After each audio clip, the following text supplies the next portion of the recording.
But first, Trump in charge. That's the focus of tonight's angle.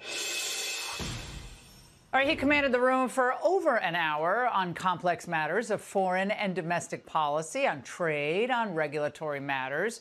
And he's already announcing huge new foreign investment in the United States. And that's going to create jobs and, of course, boost our GDP.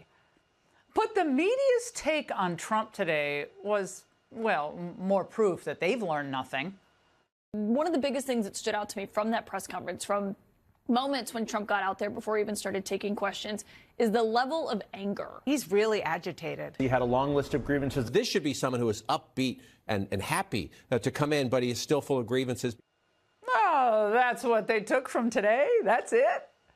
These people are as clueless as they were when they thought that Taylor Swift and Good Vibes and $1 billion could drag Kamala across the finish line. If Trump was anything today, he was Trump. Confident, determined, candid, and yeah, unafraid to call it as he sees it. If you were looking for optimism, he offered plenty of that today, too. We are at the beginning of a great, beautiful golden age of business. And I think we're also at a golden age of common sense. Great respect is being shown to our country again. And we have a great country, but we have to run it properly. It's going to be run properly. And again, unlike Biden, unlike Harris, Trump took questions from reporters. He didn't hesitate to take questions. Most of the reporters, by the way, who never gave him a chance 4 years ago. On the campaign trail, you vowed to bring down the prices at grocery stores very fast. Yeah, we will do it fast. But then you recently told Time Magazine that bringing down prices would be very hard. So what can the American people expect when you get into office? It's always hard to bring down prices when somebody else has screwed something up like they did. But we'll bring them down. We'll get them down. Energy is going to bring down prices. I think you're going to see some pretty drastic price reductions. So finally, we have a president who is focused on putting the American people first, not the global climate control freaks who've dominated us under Biden. But on every issue today, issue after issue, he was clear. Other countries aren't going to dictate our policies, and just because a policy has been in place for decades doesn't mean he won't be open to changing that policy, even when our allies are concerned. Because when Trump is president, no one, not even our friends, are going to take advantage of us. We are not treated well, as you know, by Canada. Canada is subsidized to the tune of about $200 billion a year. They have a very small military. They rely on our military. It's all fine, but, you know, they got to pay for that. It's very unfair. Yeah, well, it's refreshing. It's refreshing to hear a president standing up for America's interests again, taking a pragmatic approach to protecting the American economy. But again, of course, the backbenchers who literally missed Trump's rise in 2016 and then again in 2024, always underestimating him, could only resort to their old playbook. That was a trailer. That was an hour-long trailer for the next 4 years, in that he tells a lot of lies. And he tells a lot of lies. Now, this from a media that doggedly refused to report on what was obvious for 4 years. Speaking of lies, well, look, we all saw Biden was not in charge, all the big defenders of democracy. We didn't have a president for the last 4 years. And we certainly didn't have someone living at 1600 Pennsylvania Avenue who was mentally fit for the job. So when they accuse Trump of lying, I say consider the source. The fact is, Trump was speaking inconvenient truths today. Truths about issues that the talking heads don't bother to even think about. As usual, he's 5 steps ahead of them. The Panama Canal is vital to our country. It's being operated by China. China. And we gave the Panama Canal to Panama. We didn't give it to China. And they've abused it. They've abused that gift. It should have never been made. Well, Trump was, again, refreshingly un-Washington, when he didn't even shy away from the subject, despite Jimmy Carter's lying in state today. Remember, he was the president who presided over the handover. I liked him as a man. I disagreed with his policy. So, hey, he thought giving away the Panama Canal was a good thing. I think it cost him the election. This was a question that was asked of me. I didn't bring it up. I didn't want to bring up the Panama Canal because of Jimmy Carter's death. But people don't bring it up. Well, it wasn't about disrespecting Carter, and the press knew exactly what it was saying when it brought it up. It's about putting our security first. Now, remember Congressman Mike Gallagher? He was then chair of the Select Committee on the CCP. He laid it all out in stark terms, saying in 2023, a visitor to the Panama Canal might think they were in China. Ports at both ends of the canal are managed by companies from the People's Republic of China, while Huawei dominates the country's telecom system. Yeah, pretty important, don't you think? Since 2018, Panama has been a member of China's Belt and Road Initiative as well, and Xi's plan to dominate all global trade is part of this. So do we really want China dominating a canal that's central to our trade? If they take control of enough of Panama, could China ultimately use it as a station for its military? These are valid questions. But again, even raising this issue is somehow an affront to official Washington. How dare you stand up for the United States? You're threatening the global order, Donald Trump. And if Trump can make a deal for strategically important Greenland, why wouldn't that be a good thing? We need Greenland for national security purposes. I've been told that for a long time, long before I even ran. I mean, people have been talking about it for a long time. I'm talking about protecting the free world. You look at, you don't even need binoculars. You look outside, you have China ships all over the place. You have Russian ships all over the place. We're not letting that happen. Again, this is something that set the media's hair on fire, but Trump's right. Back in August, a piece in the Harvard International Review explained how China has tried to take hold of Greenland's iron and uranium mining industries and even has Russia involved in the project to establish what they're calling a polar Silk Road. That would create Arctic dominance. So why is this never mentioned in the media's coverage of Greenland and Trump's desire to perhaps make a deal for it? Well, I'll say it's for the same reason they never address the fact that NATO is still taking advantage of U.S. taxpayers. NATO's taking advantage of us. And one of the problems that I have, and I've said it openly, I said it to President Zelensky, Europe is in for a tiny fraction of the money that we're in. Why are we in for billions and billions of dollars more money than Europe? Excellent question. Why?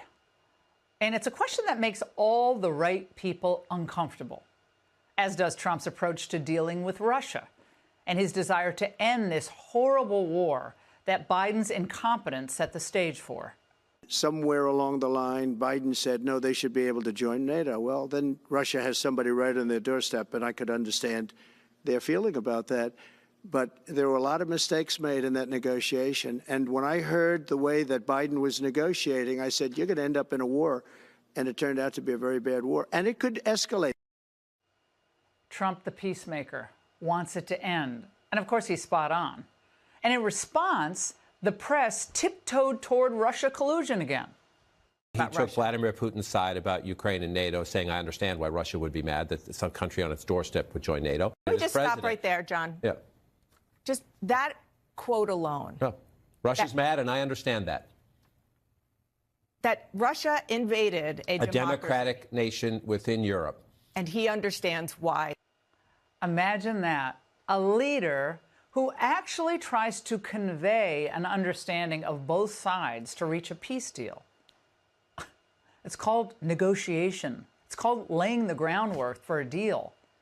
Has Biden tried this? Of course not. He's not capable of it. Biden hasn't even been able to negotiate the release of hostages from the Hamas terrorists. He's never scared Hamas. They're not worried about Biden. But about Trump? Oh, yeah, they are. When you say all hell will be Before I paid, take or office. all hell must be paid if they don't release the hostages. If they're not back by the time I get into office, all hell will break out in the Middle East. Can you elaborate? And it will not be good for Hamas, and it will not be good, frankly, for anyone. All hell will break out. I don't have to say anymore, but that's what it is. Yeah, he's not going to give you battle plans, but he's conveying his point, and I bet Hamas gets it. Now, Trump displayed this kind of strength, some would call it bravado, but I think it's pragmatic, throughout the entire press conference, just as he has during his entire life. It's why he won the election, It's why the media hates him. So let's be clear what's really going on here. They're the one, they accuse him of being angry. They're livid that he's going to be back in office. They can't they can't get past themselves in their own anger. And apparently the press and some Democrats, most Democrats, expect our leaders to just roll over and to submit to the demands of the elites. And any resistance is just met with lies and smears. It's dangerously similar to the kind of leadership that we see in places like Russia or Hungary or other places where we have strongmen and oligarchs making decisions as opposed to the American people. And that's often accompanied by not just corruption, but also oppression of people. They're back to the same thing. He's a dictator. He just won the election. And the Boston Globe columnists, oh no, he's just an autocrat. It's not going to work anymore. They've learned nothing. The American people saw through this. That's why Trump's going to be back in office in just a week or so. Trump's going on a shopping spree. He's got his eye on a country, an island, and a canal. But before he whips out the checkbook, he's rebranding bodies of water. So we're going to be changing the name of the Gulf of Mexico to the Gulf of America, which has a beautiful ring that covers a lot of territory. The Gulf of America, what a beautiful name. And it's appropriate. It's appropriate. Congress is already drafting a bill to rename the Gulf. And why not? Democrats renamed Columbus Day. After that, it's time to buy some real estate.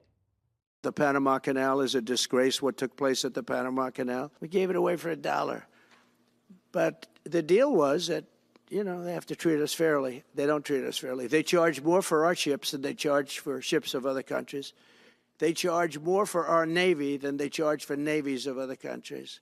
They laugh at us because they think we're stupid, but we're not stupid anymore. The canal just jacked up prices. And since our ships are the biggest and use it the most, we're the hardest hit. We're the victim. Like Ronald Reagan said about the canal, we bought it, we paid for it, we built it. The least they could do is give us a discount. But it's not just Panama that needs to get it together. Canada and the United States, that would really be something. You get rid of that artificially drawn line, and you take a look at what that looks like, and it would also be much better for national security. Don't forget, we basically protect Canada. But here's the problem with Canada. So many friends up there. I love the Canadian people. They're great. But we're spending hundreds of billions a year to protect it. We have more than they have. We don't need anything. So why are we losing $200 billion a year and more to protect Canada? And I said that to, as I called him, Governor Trudeau. I said, listen, what would happen if we didn't subsidize you? Governor Trudeau stepped down yesterday. Like Biden, his party turned on him. He's not running for re-election. And he's being roasted on late-night TV. Now I want to see you eat it. Excuse me? The hamburger. The Big Mac, the president of all burgers. I'm going to make you eat it like a dog with no hands. Mon ami, I come to you not on bended knee, but as an equal. 30% tariff. My father taught me to 50% tariff. We Canadians are a hearty lot. 60% tariff. For Canada! I'm a hungry little puppy. I'm so hungry for my puppy chow. Trump already picked a replacement for Trudeau. I have so many great friends. One of them is the great one, Wayne Gretzky. I said, run for prime minister, you'll win it'll take 2 seconds. But he said, well, am I going to run for prime minister or governor? You tell me. I said, I don't know. Let's make it governor. I like it better. Gretzky has 4 Stanley Cups. Trudeau, 0. It's not even a question. But the governor's trying to hold on to his dignity. Today he said there isn't a snowball's chance in hell that Canada would become part of the United States.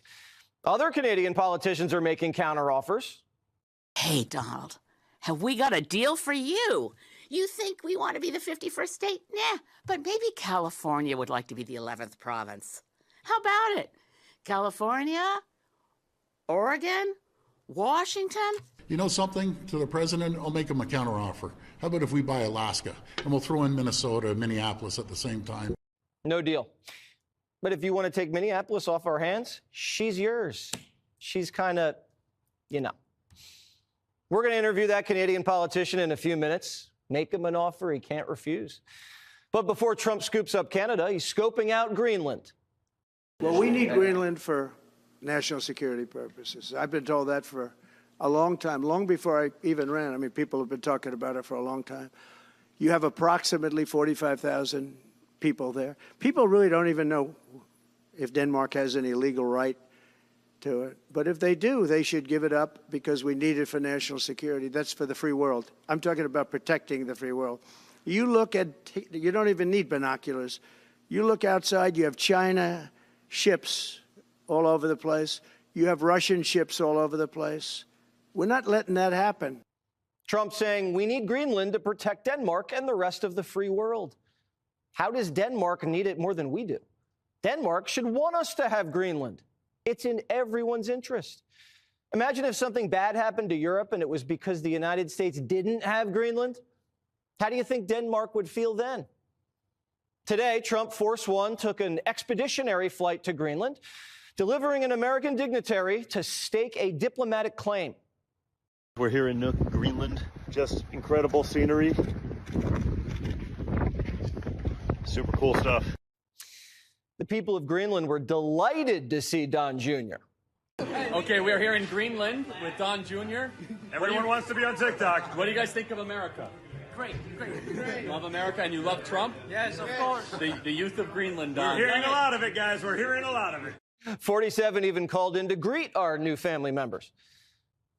I just want to say that it's a very special place. It needs security for itself, but it also needs security very much for the world. The location really, you see the people and the ships sailing around, and they're not the right ships, and they're not the ships you want to know about. So we need security, and our country needs it, and the whole world needs it. Yes. You're so strategically located. Yeah. So it's really imperative. Denmark just doesn't see the potential in Greenland that Trump does. He knows what Greenland is capable of, and Greenland will never be able to achieve what it's capable of under the thumb of the Danes. And the Greenlandians are excited, but the Danish are not.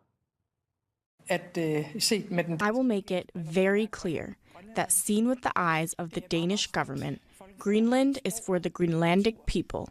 It is a proud people, a language and culture that is their own. Greenland is not for sale. That was the Prime Minister of Denmark, speaking softly and carrying no stick.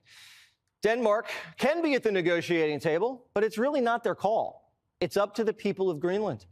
If they hold a vote to come with us, what's Denmark going to do about it? We can do things the easy way or the hard way. And sometimes Trump prefers the hard way. The King of Denmark is posturing too. He changed the royal coat of arms so that the polar bear, which represents Greenland, is much bigger.